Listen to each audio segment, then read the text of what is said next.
5-7 now, but they're still in contention for the division, which is pathetic.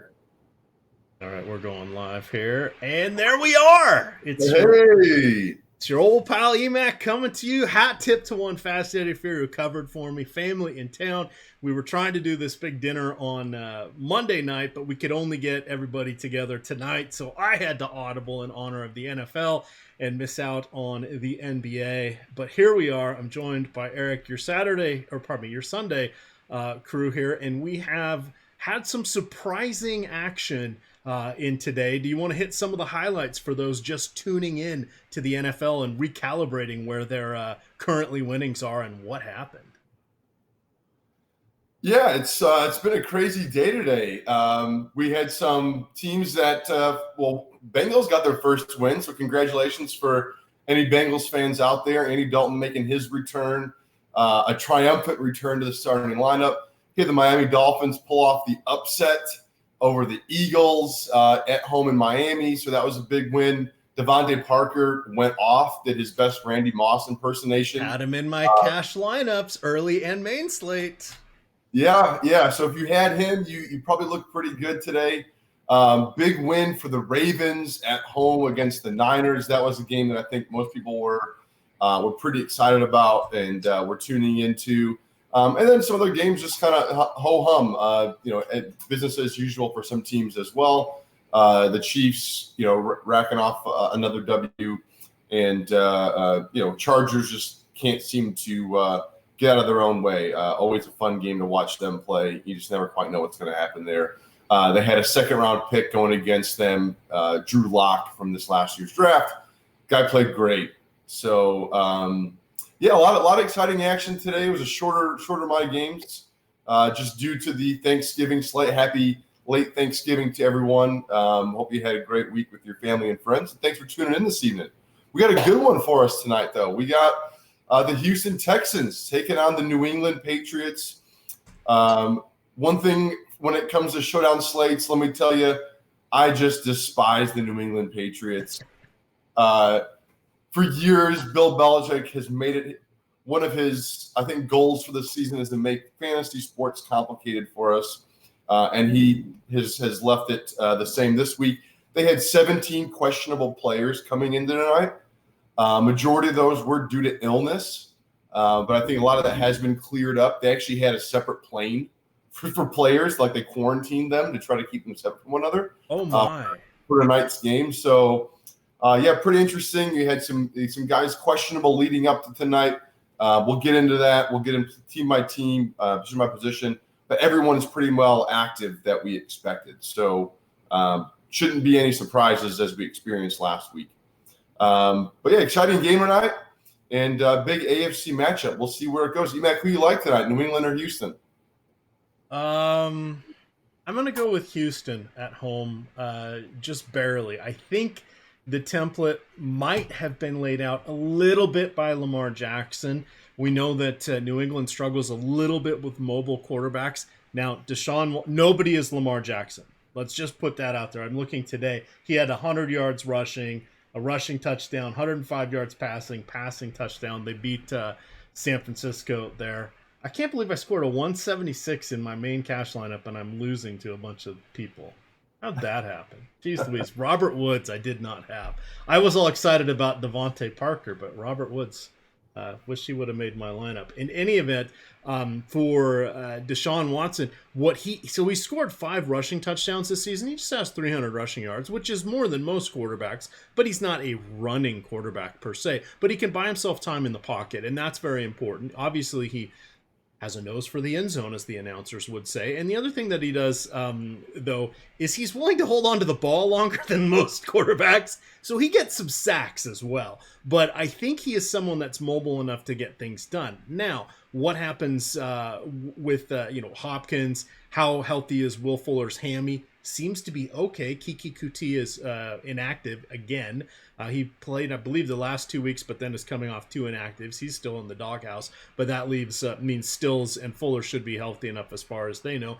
But we know that the Patriots will scheme to get one of them out, and the running backs are not scary. So this is a tough one for Mr. Deshaun Watson. But I think them at home, it'll work enough. I'm sad they don't have JJ White on defense anymore. Obviously, they traded Jadeveon Clowney, but I still think the Patriots tiny hint of weakness because we forget that they're beating up on Buffalo's actually good this year, but they're beating up on the Miamis, the Jets, etc., etc. So I think sometimes the Patriots seem more invincible than they are. They have a very, very, very good defense this year, but Tom Terrific, he's not getting her done at 42. Yeah, it hasn't been the Tom Brady we've known to come and love. I don't want to put it all on him, though. Emac, you mentioned it there in your article on awesomeo.com. If you guys haven't had a chance to take a look at it, do so. Like, who the laundry list of wide receivers that Tom Brady has thrown to this season, not to mention the tight end situation. So I don't want to put it all on him. Yes, is he probably obviously at the end of his career? Sure. But I think if he had, I mean, hell, if Antonio Brown was still around, are we still having this conversation about Tom not being as effective as he used to be? Maybe not, right? So I don't want to put it all on him. They've tried to piecemeal weapons around him with some younger players, bringing in some veterans, the likes of Mohamed Sanu. But yeah, it's not the time that we've known and loved. But hey, they're winning games still, and I do expect them to win tonight's game, even though they will be on the road. In a hostile environment. I think they find a way to get it done. I don't think it's going to be a pretty game by any means, but should be a close one. So excited for it. Before we go any further and start breaking down the positions, Emac, do you want to give a shout out to our sponsor, SuperDraft? Absolutely. I'm going to drop this link in chat. If you come in on this link, you will get, if you deposit $100, you will get $20 as a bonus from SuperDraft that will go immediately into your account if you use the promo code AWESOMO. If you do not use the promo code AWESOMO, you will only get $10 in your account. So please come in on the link and use the promo code AWESOMO. It's very, very easy. So what's different about SuperDraft? Well, they don't have salary caps. Well, how's that work? We would just all pick all-star teams. No, because they have a wrinkle. They have the exclusive multiplier game mode that lets you pick any player you want, offering countless lineup combinations. But what it also does is they have sort of standard. Their football is quarterback, 2 running backs, 3 receivers, flex, tight end. But you can pick anybody you want. So we don't have to worry about a salary cap, but all we have to do is just make sure that we look at these multipliers. So someone like Christian McCaffrey today had a 1 multiplier, so meaning he did not get any bonuses. But someone like Sanders for Philadelphia had, I forget what it was, something like 1.5.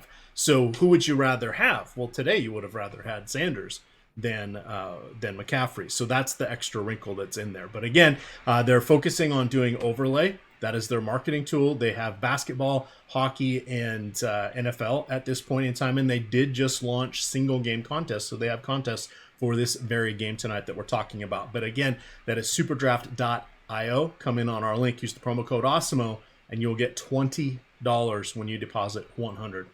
There you go. Piece of cake. Well said, Emac. Check him out. Check him out. I'm looking. What is our news on Julian Edelman? Edelman's playing. We've got people saying he's limited. Somebody thought he was out. I have not confirmed any of that. Let's see. We'll go to our handy dandy Roto World here. I was reading before we got here. Yep, shoulder. That's all it is. That's nothing new. Well, I guess that is new because I think it was ribs a couple weeks ago. He doesn't appear to be operating at 100%, but that's not really slowing things down. Burkhead has been returned punts in the second half of last game. Yeah, I don't have a problem rolling him out there. He's actually my number 1 play, and in my main lineup, will be my captain. You heard it here first, Emac. So for those of you that have been tuning in the last few weeks, we started a head-to-head contest for these showdown slates, and Emac tied it up last week. I believe, was it dominating fashion? Dominating fashion. Did I get payback for the ass kicking you gave me in the third matchup? Hey, we're back to 2-2. What's interesting was the first week that we started this contest, it was a New England game. So I'm excited to do it again, get a second chance because he beat me that first one. Are you playing Sanu? I am playing Sanu tonight. That was the key to victory for me last time. I am not playing Sanu. It's tough. You start getting – this is like one of those games. I mean, anytime New England plays, it's like you kind of got to put your money behind someone. It's tough. He hasn't been great the last few weeks, but this is the first week that, from my understanding, he's been healthier. He had that ankle injury, so I'm hoping that with the added health for Sanu, it helps with some added targets. But we shall see. Going to be an exciting game tonight regardless. I don't know about you, but I am so excited for tonight's matchup. If anybody likes watching wide receiver play, wide receiver on DB, Stephen Gilmore against DeAndre Hopkins tonight, what a battle. It does not get any better than that in the NFL. But it's going to make it tough for DeAndre, so you got to factor that into tonight as you're putting together your lineups. But I am really excited to watch that one-on-one matchup. I do expect Gilmore to stay with Hopkins as much as they can, but also expect Houston to try to make an effort to move him around the formation, whether it's putting him in motion, lining him up in the slot, whatever they can do to try to create some freedom and some mismatches for Hopkins. But I do expect Gilmore on him. So excited to see that. But let's jump right on to it. If you don't have anything else, C-Mac, let's start with New England, right? It's the team that everybody loves to talk about. The evil empire, as some might refer to him. And it starts with Tom Brady, 42 years old. How are you approaching big-time Tom tonight? He's the most expensive player out there.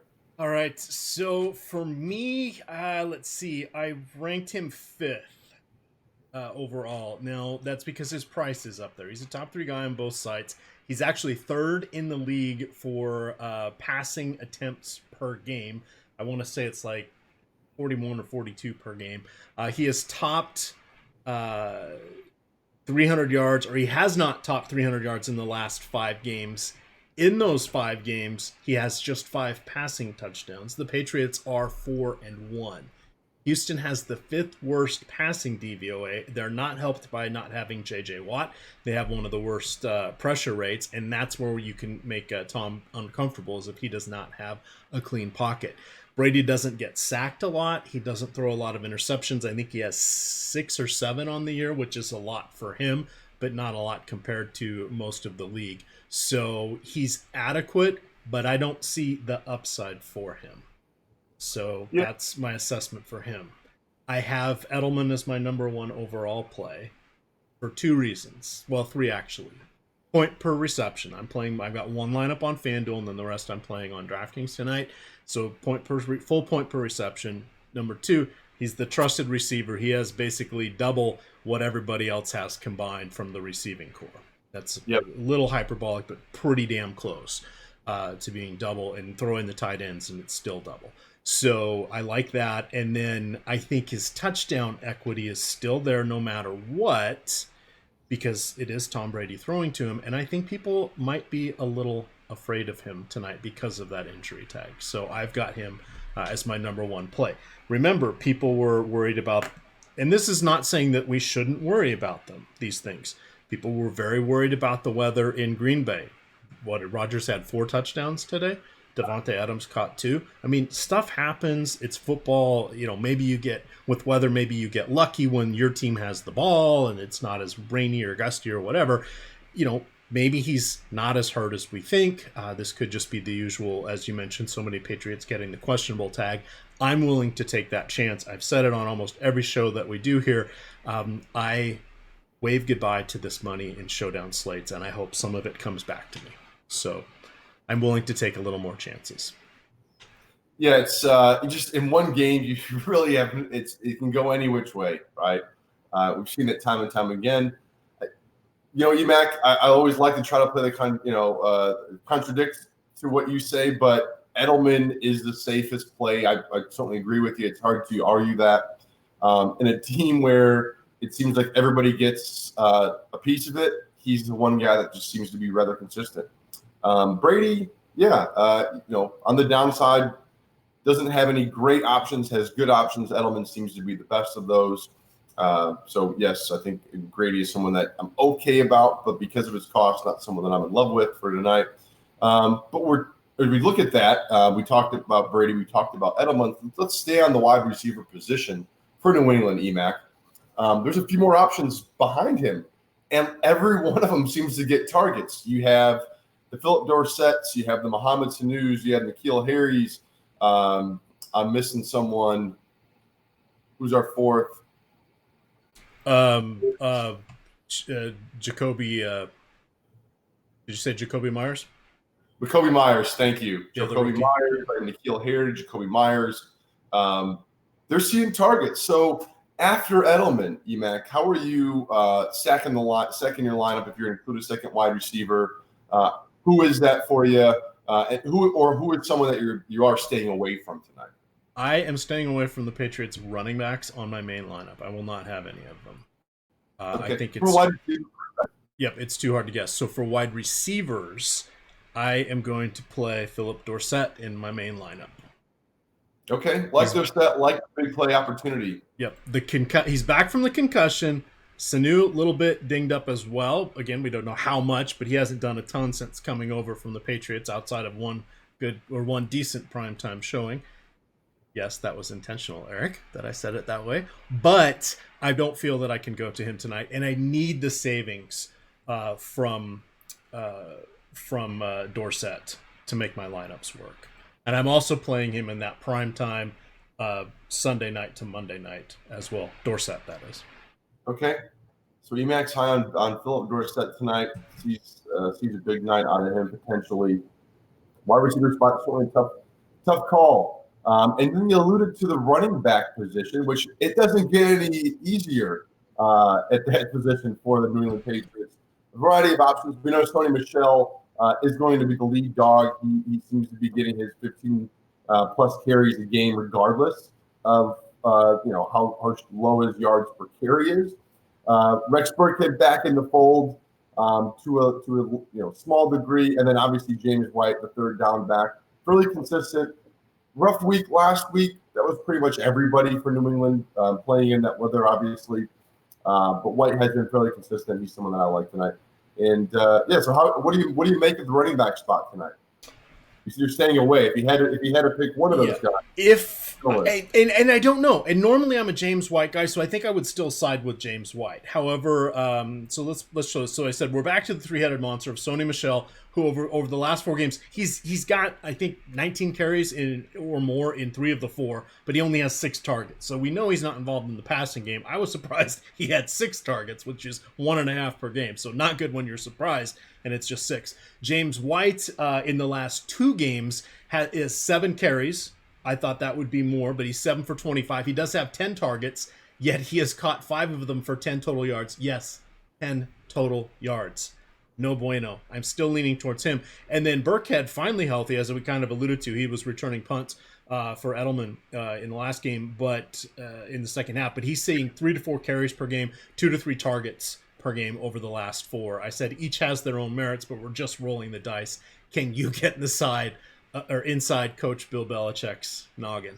I certainly can't. No.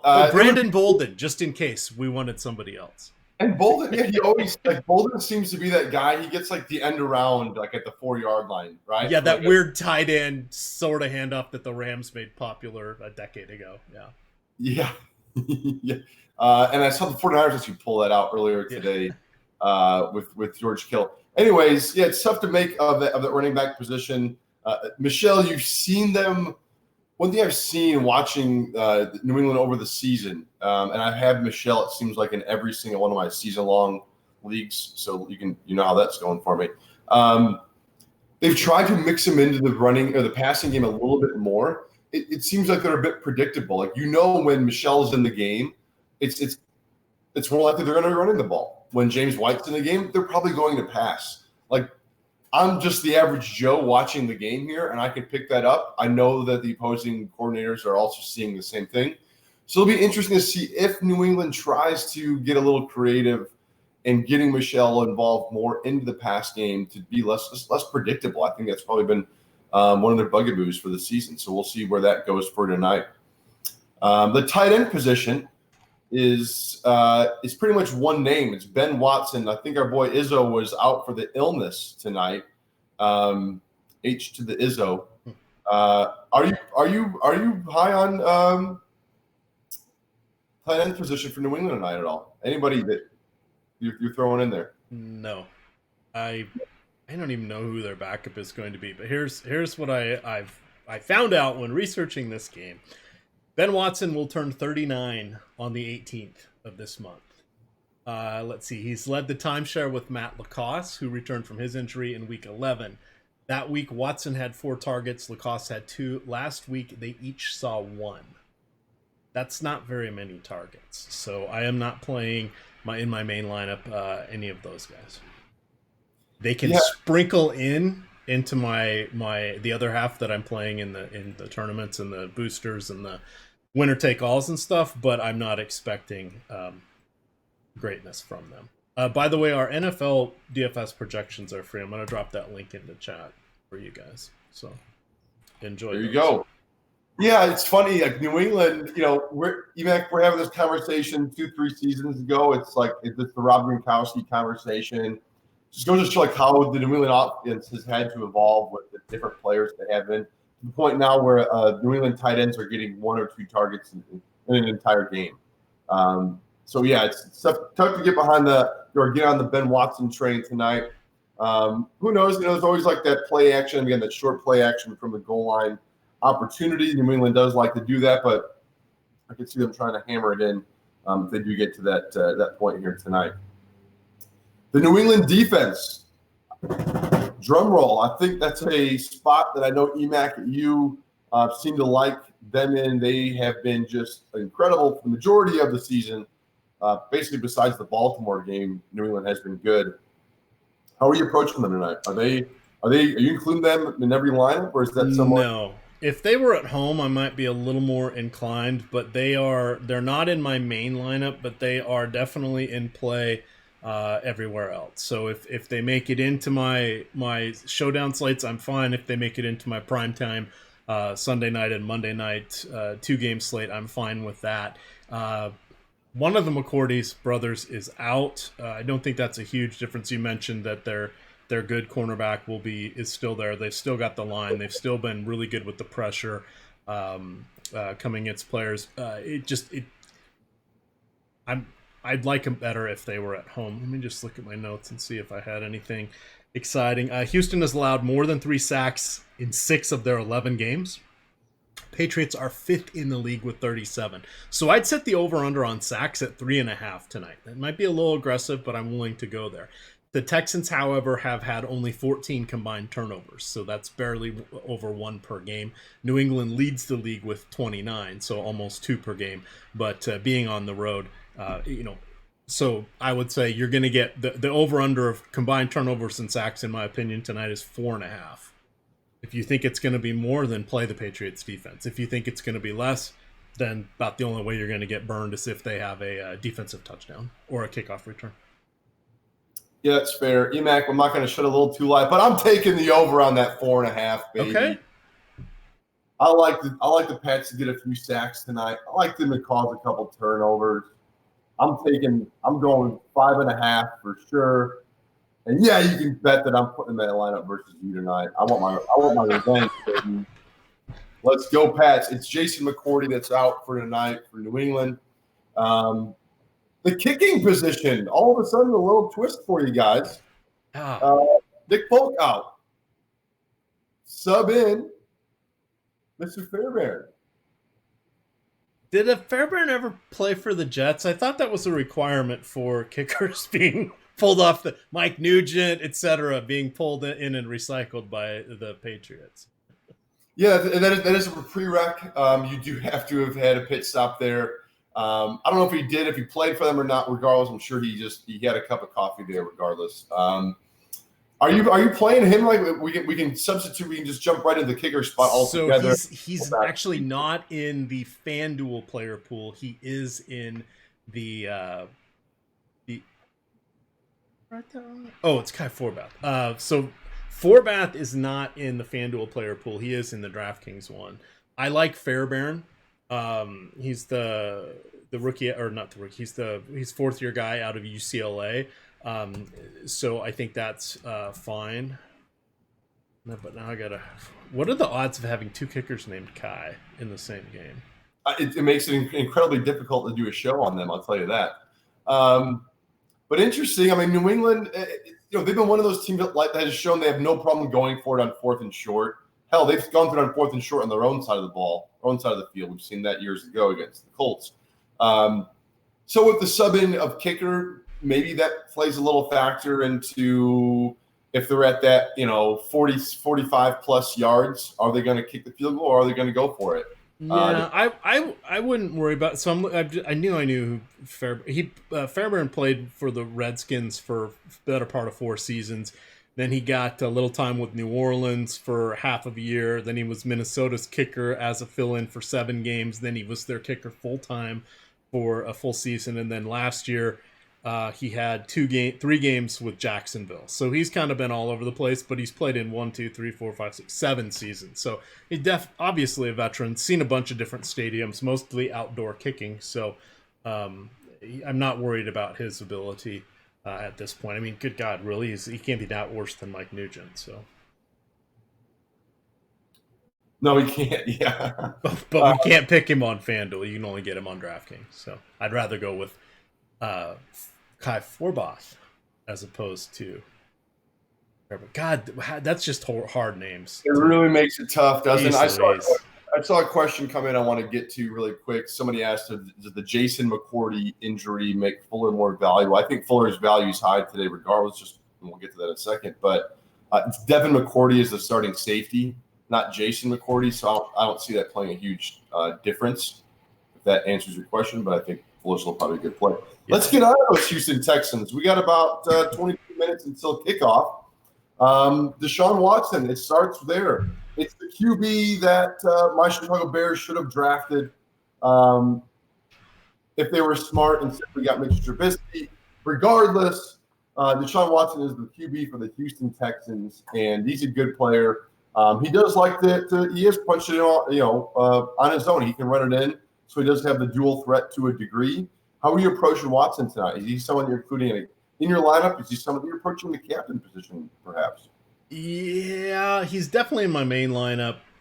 He didn't make the cut for captain. He will be a captain. I'll set him probably at the field or a little above. I have great faith in him tonight to do well.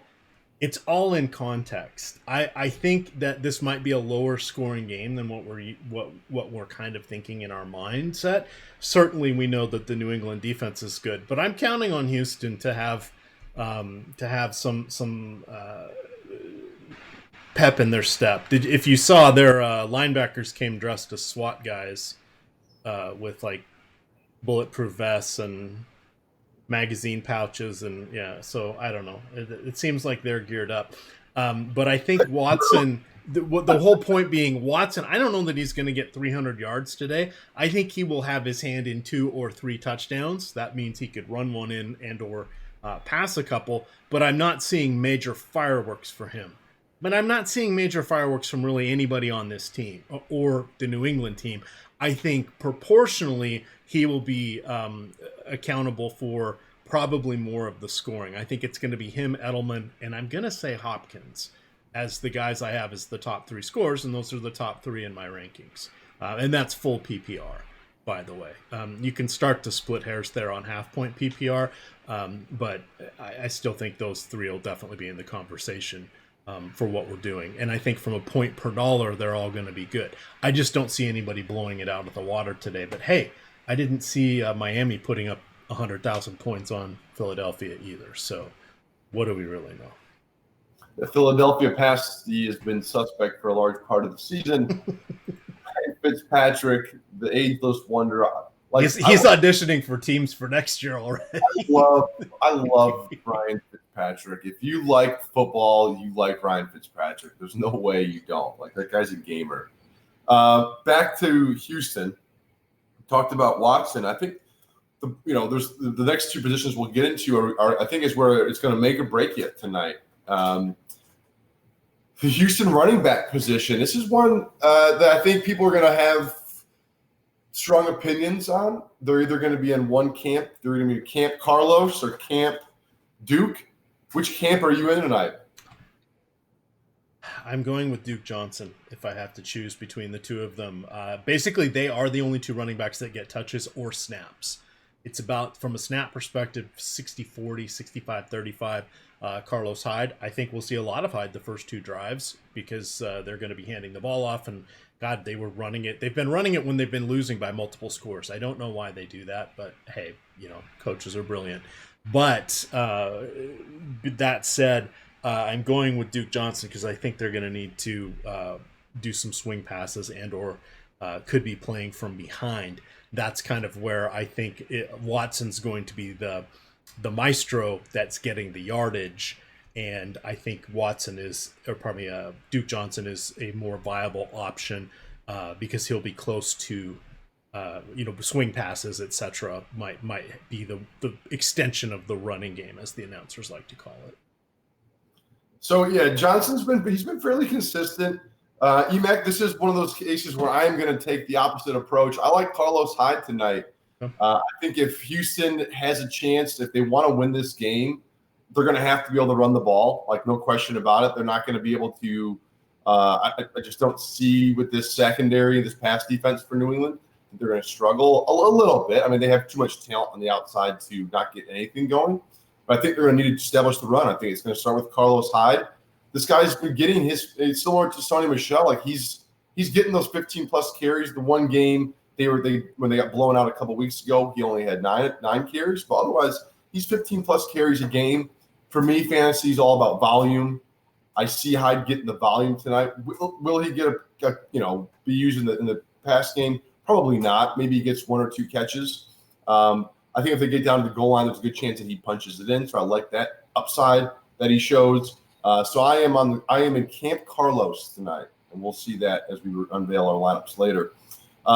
Jumping over to the wide receiver spot, I talked about this matchup. So excited to watch DeAndre Hopkins going against Stephon Gilmore for New England on the outside. Does it create more opportunities for someone like a Will Fuller to get deep, knowing that the defense is going to be focused on Hopkins, or is it a situation where they feel good that Gilmore can stay on Hopkins one-on-one, which maybe allows them to keep that safety help over the top on Fuller to restrict his ability? Going to be interesting to see what Bill Belichick has game planned up for tonight's matchup. I'm more on the Fuller side, but who do you like as far as wide receivers for Houston? I don't want to forget Kenny Stills. Stills always has that big playmaking capability. Yeah, well, Hopkins is a lot like Charlie Tweeter. Nobody can cover him one-on-one.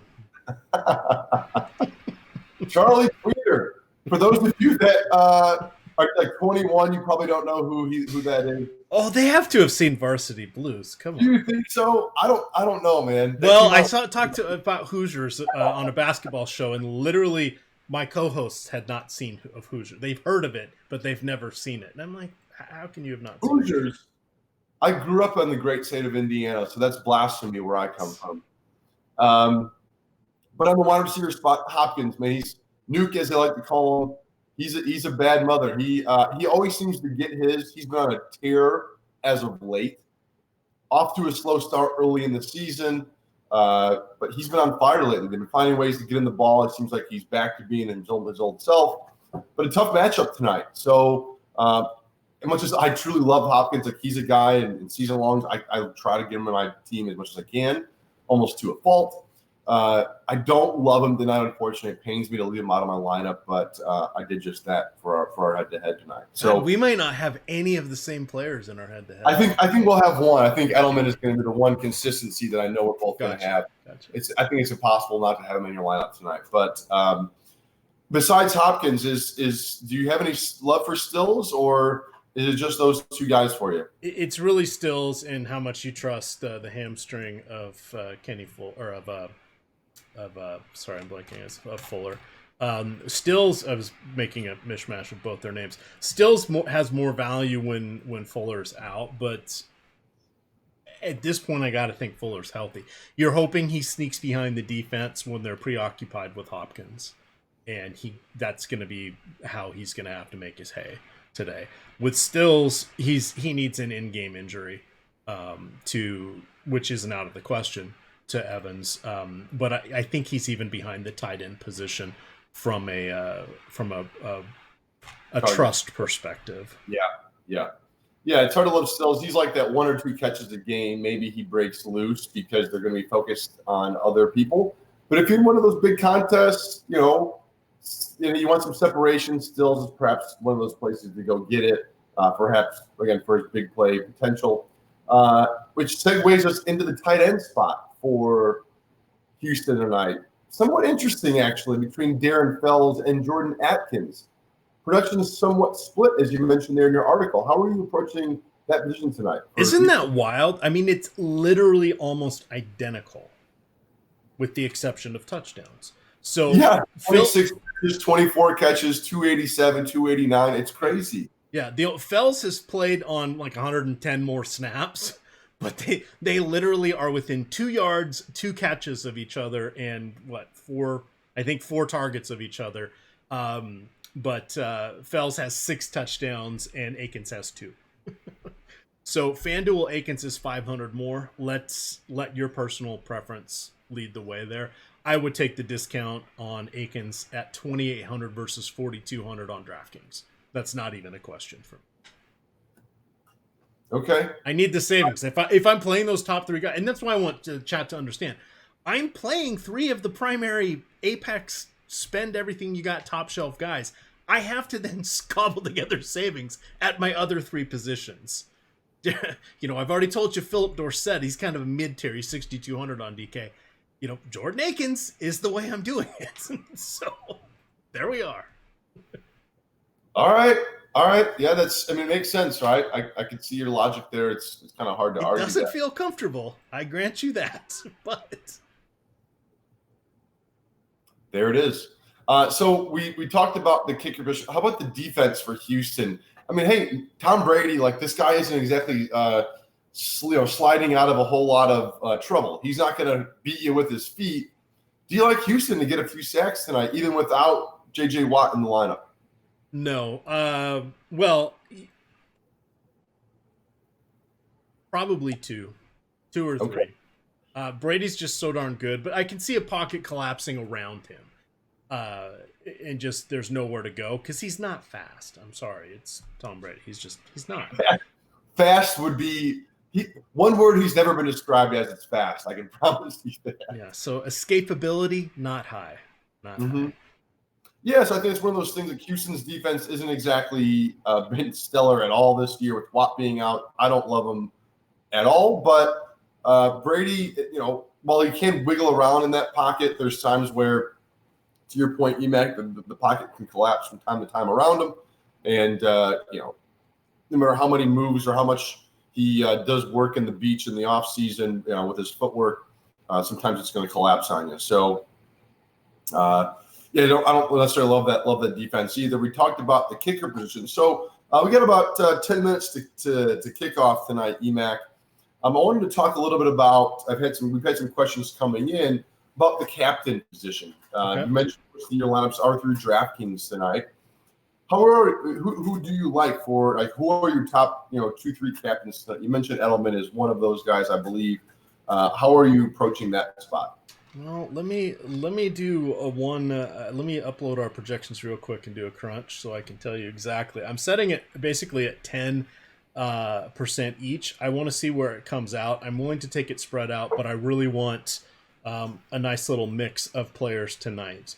That worked out well. I saw someone asking in chat, is EMAC? EMAC looks crazy. Yes, because I'm trying to update a bunch of lineups here. But I do want to say, someone asked, does EMAC win? I will say on Showdown, no. I have a negative 30% ROI right now. So it means basically I lose a third of the money I put in there. I don't think that's horrible from an entertainment perspective. I had a very good Thanksgiving slate on the Atlanta side, so that was a good one. But no, I think Showdown slate is very, very tough. I think the handful of guys that you see up there at the top multiple times, I think they're very good. I don't know how I listen to them analyze it. I don't think they're doing a whole lot different than what we're saying. We all end up talking about every player that's in this. You've then got to decide what you want to do and build for your game script, etc. I think we're all throwing darts. when we do this, but there are ways to strategically limit your downside and strategically leverage your upside. And I think that's what a lot of the guys do. Drewby, Big T, those guys are very, very good at this. But if you listen to them, and Zandermeer, another guy who's really, really good, you listen to them, they're it's hard to tell from their analysis, and it's hard to tell from my analysis, your analysis, etc., because you then have to say, okay, we've talked about all the players.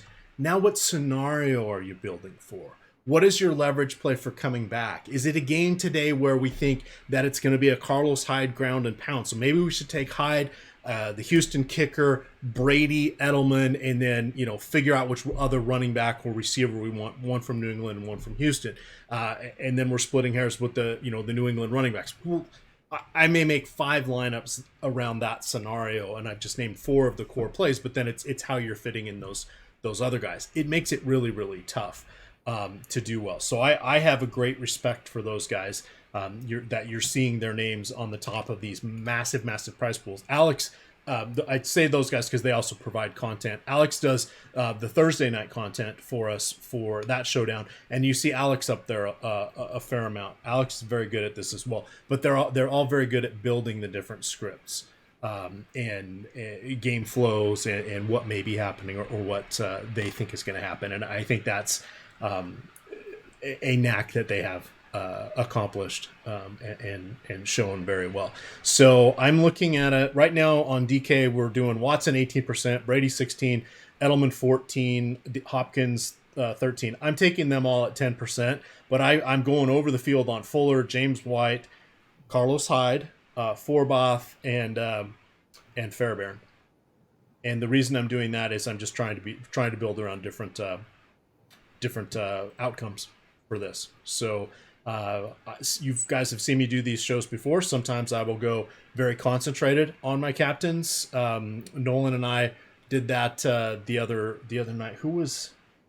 Oh, Lamar Jackson. Yeah, we both. He had Lamar Jackson 100% captain. I had him like 60 or 70%, but he was on 100% of my lineups. Sometimes you'll do that. I'm not doing that tonight. But those are just different ways to approach this. But again, there is no magic elixir here for consistently doing well. I like the 3-mans and the head-to-heads. I think a lot of people make mistakes in the 3-mans and they don't go for what should be the obvious. You could even say the 5-mans. They don't go for what the obvious captain should be, and it costs them quite a bit, in my opinion. But that's a fair point. I noticed that. I think it doesn't matter what the sport is, right? Yeah. You can get you see it in basketball a lot too, and in hockey. Sometimes I'm like, what the hell are you guys doing? But you see it a lot in football, and there are some very, very good players. Pick some players you don't know their names. You'll see some. You're going to see guys that have Carlos Hyde as the captain tonight. You're going to see guys that have Fuller as the captain tonight in these 3-mans, and I just wouldn't do it that way. Yeah. So without further ado, we've talked about head-to-heads. EMAC, is it time? We got about four and some change until kickoff. Time to unveil our lineups for tonight. Sure. You go ahead and talk. I'm just uploading lineups here, but the tee box is yours, I believe. Okay, so I will start off. I have week. Yeah, I've got Edelman in my captain spot. So do I. So I think this is going to be interesting. I think a lot of people are probably going to be going the same because Edelman. Like, you just look at who's been the most consistent for both teams outside of Hopkins, right? Just what we know because of the tough matchup, it could be a little more challenging for him tonight. Edelman probably be captains for a lot of people. So where did you go from there? I'll be interested to hear. Oh, hang on. Let me just upload this. Save. Because I've got too many windows open. I don't want to click on the wrong X. And I did that last night for basketball, and I lost my whole crunch. So I have got a mess. I have got Edelman. My number 2 guy is, you gotta go with the other top guy on that team. So I've got Deshaun Watson. Okay, so you went Edelman, you went Watson. After Watson, I said, we're coming back with Watson. I want to have Hopkins with Watson. Interesting. So there's the big 3 I've talked about. The 3 I'm surrounding it with are Akins, Philip Dorsett, and Duke Johnson. I like your so lineup. I'm going with a passing attacks on both sides. We'll see what happens. I like it, man. You know what? It makes me want to like change my lineup right now. I got to be honest. Like I'm like a little jealous right now of your lineup. I got lineup jealousy going right now. But you know what? I went a different path, so we'll see where it goes tonight. You know what? It's a showdown slate. Anything can happen in one game. I did also go with Edelman in my captain spot. I just felt the most confident in him. From there, I went an opposite direction. So staying on the New England side, I went with James White. I think White gets his standard handful of catches tonight. I think White maybe slides into the end zone, one of those little short passes they like to do. And then I took the New England defense tonight, even though I do think Houston's offense will put up some points. I don't think it's going to be a lot. I think Gilmore has a great game as well. I saw recently he had a quote where he's like, wide receivers don't even want to talk trash to me because they don't want to. And he said like in a very humble way. Like he wasn't bragging. He's like, they don't even talk to me because they don't want to tick me off. Like they don't want to make me mad because he's already playing so well. So I took New England's defense, and then I did take Mohamed Sanu because if you guys were tuning in, Emac and I, we had our very first head-to-head. I talked in the show how I like Sanu. I didn't put him in my lineup against Emac. He did, and then he kicked my butt with Mohamed Sanu that night. So I got Edelman, I got White, I got Sanu, and I got the Pats D. So I stayed away from Tom Brady, but do have some of his weapons. And then on the Houston side of the ball, I went with Will Fuller. As I explained, much as I love Hopkins, I think Gilmore has a great game tonight against him. Hopkins will still probably get some catches, but I just think Fuller has the larger upside because of that. And then I mentioned Carlos Hyde, just straight volume, while Duke Johnson is like half the price. The attempts per game, and I think that if I'm creating a game flow, in my head, I think it's Houston wants to try to control the ball, run it, and get it to Carlos Hyde as early and often as they can. Plus, the touchdown upside. So that's where I'm at. We'll see where it goes. We got about a minute until kickoff. Emac, any other names, anybody that we didn't mention, or are there any kind of ideas or approaches you had in tonight's game that we didn't get into already? No, I don't think there is. I think these slates they can go off the rails very, very quickly, and it's something that you just have to embrace. We have picked one game, or 3 technically, if we look at all 3 primetime games, out of the 16 for the week. It doesn't mean quarterbacks are good or bad in this. It doesn't mean no correlation or lots of correlation is good or bad in this. We're thin slicing something that's already thin sliced. It's just, crazy stuff can happen. If you're not having fun and you build way too chalky of lineups, you can still play this. Play some single entry double ups, play some 3-mans, play some 5-mans, play some head-to-heads. You could still have a lot of fun, and other people make mistakes, and it's fun to fall asleep looking at your phone and watching the game. So that's the one thing I do want to say. We have a ton of stuff coming up again this week. So first off, shout out to SuperDraft. They are the sponsor of this show, but I want to talk about all the different content we have coming out. Tomorrow is Cyber Monday. So let me drop this SuperDraft link in chat. They're going to have some overlay content or contest size, so there will be overlay in their NBA. So if you want to sign up, come in through us. Use the promo code Osmo, and if you put in $100, they'll immediately match you with $20, and you can't withdraw that, but that goes first into the contest.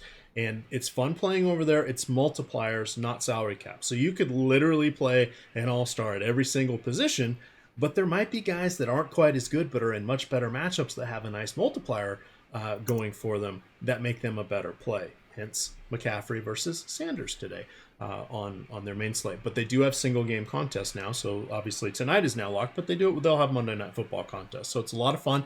Fantasy Cruncher does they do have upload on SuperDraft, and Fantasy Cruncher does have them as one of the sites they support. And we also do projections that take into account the multipliers, so you don't have to do that pesky math in your head, because when you're staring at it, it all kind of looks the same. And it's really not, because when you put it out there, you would have said, shoot, I want Sanders in all my lineups today, even though he's dudded the last couple weeks because he's playing Miami. And that sort of worked out for us today. But those are the things that you want to look at. We have a lot of NBA coming up. We have NHL. So tomorrow we'll start off with 9:30 with the NBA show, and then that will be followed by at 11 o'clock with the DFS NFL strategy show. And that'll be Lofty breaking down the results and stuff that happened in the big tournaments, and then taking a first look at salary pricing for the week. I believe it's a decent-sized NBA slate, so let's double-check that. But we, of course, have the Early Bird podcast that will be recorded in about an hour coming up. But then we've got the deep dive, or pardon me, the deeper dive will be out tomorrow at, let's see, 6 gamer tomorrow. So the deeper dive will be at 6. Live Before Lock will be at 7. We've got the NHL strategy show as well.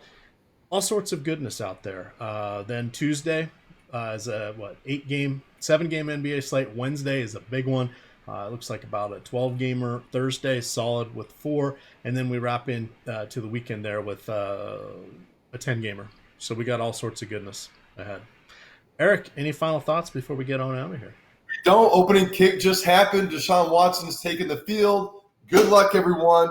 Really thank you for tuning in. We appreciate you guys. Drop a like. All right. It helps keep the lights on for us. EMAC, good luck tonight to you as well, sir. Tomorrow night, we got a good game. Make sure you guys tune in for Live Before Lock on that.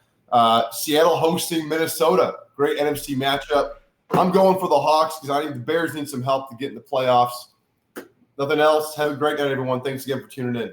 All right. With that, gamers, good luck.